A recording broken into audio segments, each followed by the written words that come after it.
estamos aqui hoje com a professora Karen Mendes. Ela vai contar um pouco sobre o projeto BemTV, que é um projeto que é da Unifesp. Então, ela vai contar um pouco como ele surgiu, quem que participa, quem que é atendido e também quais as mudanças que o projeto sofreu por causa da pandemia. Então, isso vai ser muito bom. Eu sou a Mariana, quem está aqui com a gente hoje é a Alessandra também, membro do nosso grupo de pesquisas, para conhecer um pouco mais do projeto BemTV. E obrigada, Karen, pela sua disponibilidade.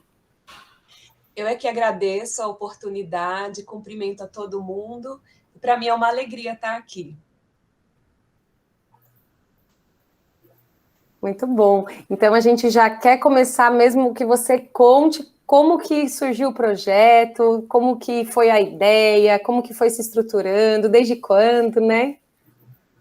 Primeiro, eu acho que é importante situar o meu lugar na Unifesp, né? Eu sou enfermeira, sou docente do Departamento de Saúde Coletiva da Escola Paulista de Enfermagem e sou orientadora de mestrado e doutorado no programa de pós-graduação em enfermagem. E eu ingressei aqui na Unifesp em 2015. E aí fiz um processo de adaptação e iniciamos com esse projeto de extensão em 2017, no mês de abril. E ele nasce a partir de uma orientação, um estudo de doutorado, desenvolvido pela estudante Márcia Tedeschi, com a minha orientação. Ela fez um estudo de caso-controle, verificando aptidão funcional, rede de suporte social e qualidade de vida de idosos praticantes e não praticantes de práticas corporais da medicina tradicional chinesa. E durante a fase de coleta de dados, na comunicação, né, nas reuniões que nós fazíamos na Coordenadoria Regional de Saúde Leste, especificamente, né, a gente passou a perceber da própria coordenadoria esse interesse em desenvolvermos, via extensão universitária, um projeto que pudesse ofertar cuidado com o eixo das práticas integrativas.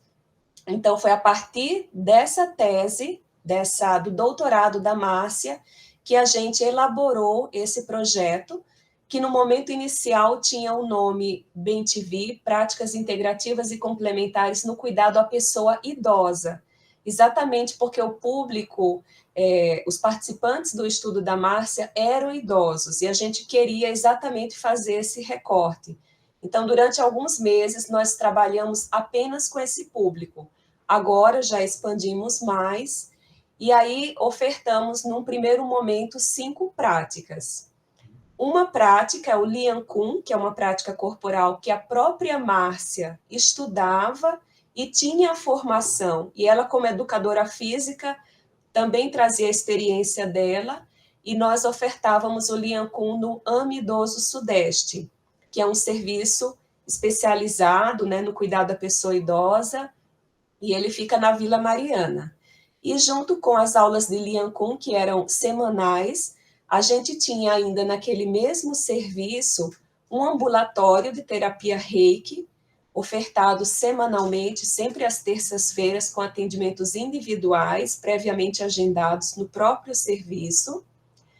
Tínhamos também atendimento de aconselhamento biográfico, que é uma terapia que era conduzida individualmente ou em pequenos grupos de 3 ou 4 idosos, pela Lia Madalena Ramponi, que é a nossa aconselhadora biográfica, e a gente fazia em pequenos grupos de idosos, de 3 a 4, 9 encontros, né, onde ela ia trabalhando exatamente as questões de reconhecer a trajetória de vida, né, e apontar um pouco para o futuro com novas perspectivas, tomando esse protagonismo da história, né, pela pessoa idosa, a história na sua própria mão, e também o grupo de meditação, o grupo das práticas meditativas, que também tinha frequência semanal e que era ofertado lá no AME Idoso Sudeste, além da quinta prática, que eram as rodas de conversa sobre plantas medicinais,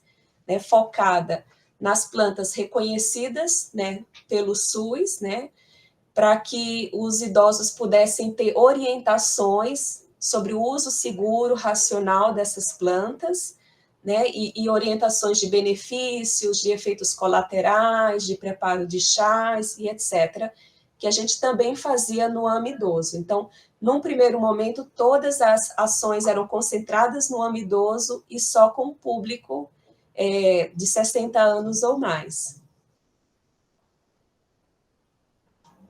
Que legal, e aí imagina o trabalhão, né? Porque são muitas práticas, práticas diferentes, né? E com essa potencialidade de cada uma delas, né? Esse ano a gente faz 15 anos, né? Já de PNPIC, que é a Política Nacional de Práticas Integrativas, e esse público ele pode se beneficiar tanto, né? Nesse momento, né? Que já estava, como agora. E aí, o que foi mudando no projeto com o tempo, né? Que começou, então, no AME idoso e depois, como que foi modificando? Uhum. Bom, teve uma modificação que diz respeito à inserção. Então, num primeiro momento, nós atuávamos apenas no AME idoso, Sudeste. Depois, nós passamos a atuar em uma igreja no território da UBS Parque Bristol, que é uma UBS onde nós temos inserção de estágio na graduação em enfermagem. Então, também, uma vez por mês, articulado principalmente com os agentes comunitários da UBS, a gente fazia esses encontros nessa igreja, que tinha um espaço propício, e ali passávamos a fazer a discussão das plantas medicinais. Então, essa foi uma mudança que a gente fez. E a segunda mudança veio no decorrer da pandemia, que foi uma adaptação da oferta dessas práticas, transpondo, né, para um formato virtual, mas também a gente foi percebendo, exatamente com base na potência das práticas integrativas, que a gente poderia ampliar isso para um público mais diverso. Então, por isso, o título do projeto também mudou, saiu a palavra idoso e ficou práticas integrativas e complementares em saúde, exatamente porque a gente passou a vislumbrar que outras pessoas poderiam ser obtidas, né? E agora, a nossa próxima perspectiva é trabalhar com usuários do SUS que estejam em tratamento oncológico, então não necessariamente idosos, a gente quer avançar para eles também. E quem sabe trabalhar também com gestantes, são perspectivas do projeto. E a mudança no que diz respeito à pandemia é que agora, né, com a suspensão das atividades presenciais, tanto no AME idoso, que são as atividades de convivência, quanto da nossa parte da Unifesp, que é uma atividade de extensão universitária, a gente adaptou as rodas de conversa, né, sobre plantas medicinais, as práticas meditativas para ferramentas de plataforma de videochamada. A prática do aconselhamento biográfico, a gente passou a produzir alguns vídeos nos nossos canais do Projeto Bem TV, trazendo reflexões sobre autoconhecimento, autodesenvolvimento, com base nas questões do aconselhamento biográfico mesmo, e também o ambulatório de Reiki, né? O ambulatório de Reiki passou a ser um ambulatório à distância.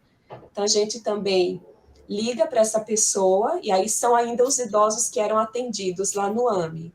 Eles entram no atendimento, ficam 4 semanas conosco, recebendo o Reiki à distância através do nosso time, e depois a gente retorna essa ligação para saber como é que eles se sentem, se eles querem continuar, sempre com base naquela motivação inicial que eles apontaram, né, para a terapia.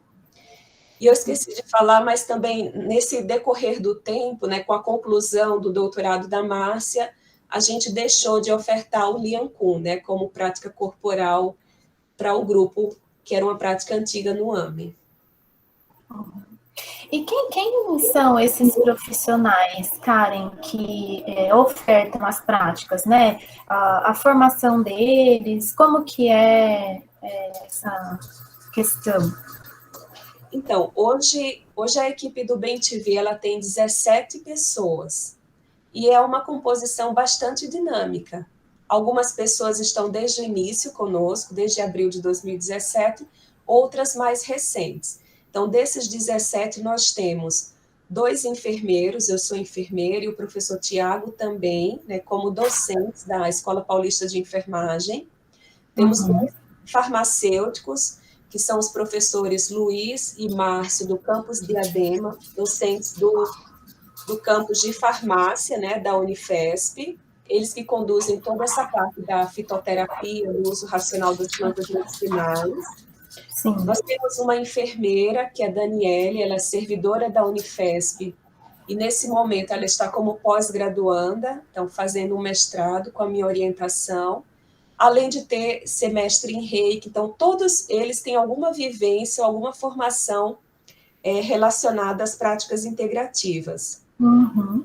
Temos 4 estudantes de graduação, sendo 3 da enfermagem e uma do campus Baixada Santista, psicologia. Então, isso foi uma inovação também que trabalhar à distância nos permitiu aproximar. Mas já tivemos também participantes da graduação em farmácia, da graduação em medicina e da graduação da fonoaudiologia. Entendi. 8 colaboradores externos, que são as pessoas que trabalham no ambulatório de Reiki, portanto, elas têm uma iniciação, elas têm uma formação em Reiki para trabalhar como terapeuta. Temos 2 pessoas que conduzem o grupo de práticas meditativas e elas têm cursos, né, formação, instrução para tocar esses grupos. E temos a Lia, que é a nossa aconselhadora biográfica, que também tem uma formação para essa atuação. Então, a formação ela varia conforme o braço, a ação do projeto BEM-TV, que a pessoa está envolvida. Certo. Então, ficou essa questão das práticas corporais no momento em que saiu a doutoranda, né? Ela concluiu, né, do Lian Kun, aí ficou ainda vocês querem ofertar a prática corporal para os idosos, querem tentar continuar essa parte, né, que foi um processo que já iniciou, enfim, fala um pouquinho mais sobre isso. Então, essa atividade do Lian Kun, ela era uma atividade ofertada dentro das atividades de convivência lá do Amidoso Sudeste. E a gente ouve, né, os idosos, que ainda alguns têm vínculo conosco, o quanto isso fez falta para eles, porque eles não dispunham desse acesso tão facilmente, e era um grupo grande, turmas de 30, de 35 idosos, né, e que tinham, nesse momento de prática, o benefício da convivência e o benefício físico e emocional, né, das práticas, viam melhoras corporais, porque também a gente fazia uma espécie de avaliação, e a Márcia tinha toda a expertise para fazer isso, como educadora física. Sim. Então, de avaliar esses benefícios de força, de flexibilidade, de equilíbrio, além dos relatos deles, né, que eles diziam que tinham melhora, como das outras atividades.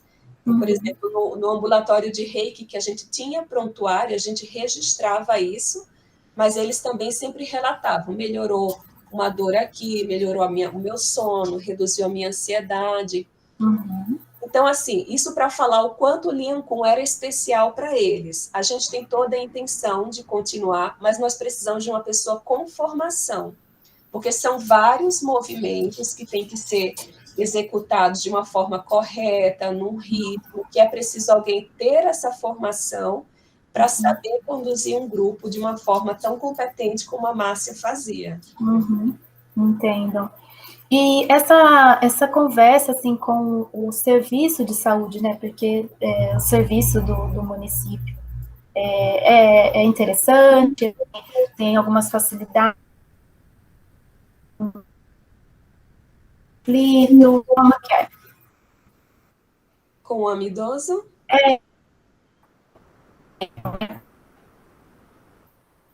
Acho que cortou, não é, Mariana? Eu acho que sim. Mas no sentido, seria o amidoso, né, que é o serviço que vocês têm mais contato, né, quais que são as dificuldades, as potencialidades de estar com essa ideia, porque a universidade, ela sai de dentro do campus, né, e começa a realmente fazer a sua atuação enquanto extensão, né, junto à comunidade, né, então, quais foram os desafios, né, e as potencialidades desse processo? A nossa relação com o amidoso é uma relação de muita proximidade e confiança. Nós chegamos no AME Idoso quando ele estava praticamente nascendo. Era um serviço de saúde que tinha uma natureza de atendimento e que foi reformada para se tornar esse serviço especializado na pessoa idosa. Então, nós chegamos, enquanto instituição, né, parceira, muito nesse início do AME Idoso, e fomos caminhando com eles, e desenvolvendo processos, né, mais aperfeiçoados. As instalações eram ótimas, todos os espaços adequados para trabalhar com o Lian Kun, que eu falei que era uma turma muito grande, então a gente dispunha de um auditório, as salas também para conduzir as práticas meditativas, salas amplas, nós tínhamos um consultório completamente equipado para a gente, com maca agradável para os atendimentos do Reiki. Então, sempre foi muito bem-vindo, né? Bem-vinda a nossa presença lá. E o nosso processo de trabalho era muito articulado com eles. Então, não era incomum a gente receber, ou no grupo da meditação, ou no ambulatório de Reiki, principalmente, idosos encaminhados pelos profissionais daquele serviço, que passaram por uma avaliação do enfermeiro, ou que passaram pelo geriatra, ou muitas vezes pelo psicólogo. Então, eles vinham encaminhado para a gente atendia, e essas pessoas seguiam o atendimento, né, o acompanhamento por aqueles profissionais. A gente estava num ponto de começar a articular, isso não deu para se solidificar, que era, nós passaríamos a fazer os nossos registros de atendimento com as PICs no prontuário do próprio serviço, para que houvesse um diálogo, né, de nós, trabalhando com as PICs, e esses profissionais do próprio serviço mais próximo, né, como se fosse uma referência e contra-referência, talvez, assim, dentro do próprio serviço, uma comunicação mais próxima, mas isso ainda não chegou a se concretizar, né, por N questões, né, veio a pandemia e tudo mais. E sempre desde o início usamos os canais de atendimento deles, então o agendamento era nos guichês de agendamento dos serviços do AME, muitas vezes os idosos que queriam, às vezes, uma comunicação, uma dúvida conosco, eles se reportavam ao SAC do serviço, e o SAC nos contactava, então a gente transitava muito bem dentro do serviço, porque essa sempre foi a nossa ideia, assim, enquanto projeto, trazer o cuidado de uma forma complementar. É por isso que a gente sempre trabalhou com práticas já reconhecidas pelo SUS, para que a gente possa desenvolver um cuidado dentro de uma instituição, né, do SUS, ancorado numa política pública, né, e sempre também, ao mesmo tempo, desenvolvendo estudos que possam colaborar com essas evidências, porque a gente tem as nossas vivências e as nossas percepções, mas a gente precisa trazer essas evidências. Então, vários estudantes que fizeram mestrado conosco também tiveram as vivências na extensão. A Mariana, que fez um mestrado em Reiki, também atendeu no ambulatório de Reiki. A Daniele, que está fazendo um estudo de Reiki, ela também ajuda a coordenar o ambulatório. E por aí vai, para que a gente possa aproximar a extensão da pesquisa. E o ensino já estava próximo também, porque o AME Idoso sempre foi um campo de estágio para nós, da enfermagem, especificamente da enfermagem do nosso departamento em saúde coletiva. Então, a gente estava realmente num lugar e que outros professores fazem estudos lá também, em nível de graduação e pós-graduação. Então, é um centro que congrega essa nossa parceria, articulando ensino, pesquisa e extensão. Excelente, acho que você contando toda essa trajetória e essa construção conjunta é exatamente onde a gente consegue imaginar a potencialidade das práticas integrativas e complementares, né, apoiando, né, cuidando junto dos usuários dentro dos serviços, e essa comunicação com o que seria, né, por exemplo, o atendimento com a enfermagem, com o médico, com, né, o geriatra, como você diz, e ao mesmo tempo oferecendo para esses usuários as práticas integrativas complementares e um cuidado que é integral, que promove essa relação mente-corpo, o social, o contato humano, né, que tem visto, né, a falta que ele faz agora, especialmente nesse momento da pandemia. Então, também essa iniciativa de vocês trazerem isso para um momento que agora não dá para ser presencial, então vai para o virtual e acompanha, né, esse usuário, os efeitos que ele percebe. Parabéns pelo projeto, realmente é uma alegria, né, conhecer um pouco mais do projeto, ver toda essa dinâmica que vocês construíram. E também votos para que ele continue, né, quem sabe nesses outros espaços que vocês estão agora, né, se aproximando e pensando em trabalhar conjuntamente. E mais do que isso, acho que a política ela vem para realmente valorizar e garantir que mesmo que um projeto ele possa ter início, meio e fim, as práticas permaneçam, né? Que possa ser cada vez mais comum por exemplo, a contratação de profissionais, que eles possam ter horário na agenda para ofertar as práticas integrativas complementares, né? Que possa atuar em conjunto com a universidade, junto com voluntários, mas que sempre tenha também esse papel do serviço, né? Reconhecer e valorizar essa forma de cuidado. Então, muito legal, né? Todas essas dimensões que você trouxe, né? E essas potencialidades. Muito bom conhecer mais. E também a troca, não só para o usuário, mas para o aluno, para o graduando, para o pós-graduando, né? Que faz parte do projeto, como ele também, ao ofertar uma prática, ele também se olha, se cuida e se percebe pensando o envelhecimento como algo que é positivo, que faz parte da vida, que não é algo que vai acontecer lá na frente, eu não vou cuidar hoje para o meu envelhecimento lá na frente. Então, até para ressignificar o que é o envelhecer, né? Toda essa positividade para pensar o processo, e claro, sabendo de todos os desafios, mas tudo isso é muito valioso, né, que o projeto oferece. Então, parabéns mesmo. Muito obrigada. E a gente espera que os alunos se envolvam, venham conhecer, que a partir do momento que eles participam, eles também obtêm esse cuidado através das práticas e eles têm a experiência de, dentro da área da saúde, oferecer esse cuidado holístico. Exatamente. Parabéns, viu, professora? Achei muito legal. Muito legal. Eu acho que... Ai, desculpa, Alice.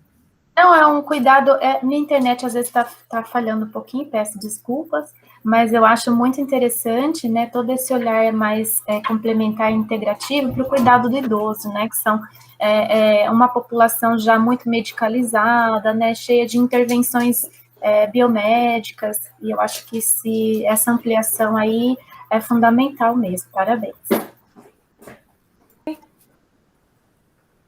Fala, Liz. Em que momento que o estudante de graduação ele entra nesse projeto? Certo. O projeto ele é aberto a qualquer estudante da área da saúde, exatamente porque ele tem um objetivo de cuidar, né, de desenvolver práticas de cuidado em saúde através das PICs, que tem toda essa força do cuidado holístico, né, e de um conceito positivo de saúde. Então, nós já tivemos estudantes da farmácia, da medicina, da fonoaudiologia, sempre temos da enfermagem, exatamente pela minha inserção, e agora nós temos uma estudante da psicologia. O que eu acho que é interessante é que, através dessas várias formações, a gente vai conhecendo um pouco o trabalho do outro na área da saúde. Então, de certa forma, a gente exercita esse trabalho em equipe, um cuidado interprofissional, troca experiências. E eu percebo também que as práticas integrativas ainda não estão tão mergulhadas dentro dos currículos, né? Falando particularmente do currículo em enfermagem. E através dessa nossa experiência da extensão, nós já conseguimos trazer algumas aulas para a graduação, de pós-graduandos nossos que pesquisam práticas integrativas e que, ao mesmo tempo, têm uma inserção na extensão universitária. Então, eles faziam participações em aulas pontuais e agora, mais recentemente, a gente está com uma disciplina eletiva, que são práticas de autocuidado, que a gente traz também algumas práticas integrativas como promotoras do autocuidado. Então, eu acho que isso é também um movimento de indução, né, em mudanças curriculares que a gente precisa ter, porque são mudanças alinhadas a uma política pública, alinhadas a necessidades do SUS, né, que a gente forma no SUS e para o SUS, Então, isso é importante porque o estudante encontra na vivência da extensão uma complementariedade à sua formação e, ao mesmo tempo, a gente, nas palavras do Eymar Mourão de Vasconcelos, a extensão ela invade o currículo, trazendo também esses outros assuntos, essas outras vivências que precisam estar na formação inicial do enfermeiro, do farmacêutico, das diversas áreas da saúde. Então, a gente nota isso, e é por isso que um dos objetivos do projeto, ele é voltado para o estudante, para que ele possa ter essa vivência de cuidado, ao mesmo tempo em que ele cuida do outro com as PICs. Uhum.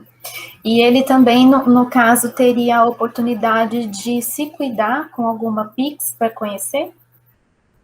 Sim, alguns estudantes, eles vêm com alguma formação, outros não. Então, eles podem ter, através dos grupos de meditação, oportunidade, né, de ter essa vivência na prática cotidiana deles. Alguns não fizeram propriamente o aconselhamento biográfico, mas tiveram conversas e orientações com a nossa aconselhadora, benefícios que eles puderam trazer para a vida deles, as próprias rodas de conversa sobre preparo e uso racional das plantas medicinais também ajuda muito os nossos estudantes, eles ajudam a promover o evento e eles também se beneficiam, né? Então, é sempre uma troca, eles sempre recebem algum benefício dessa vivência na extensão. Então, eles se cuidam também. Muito legal.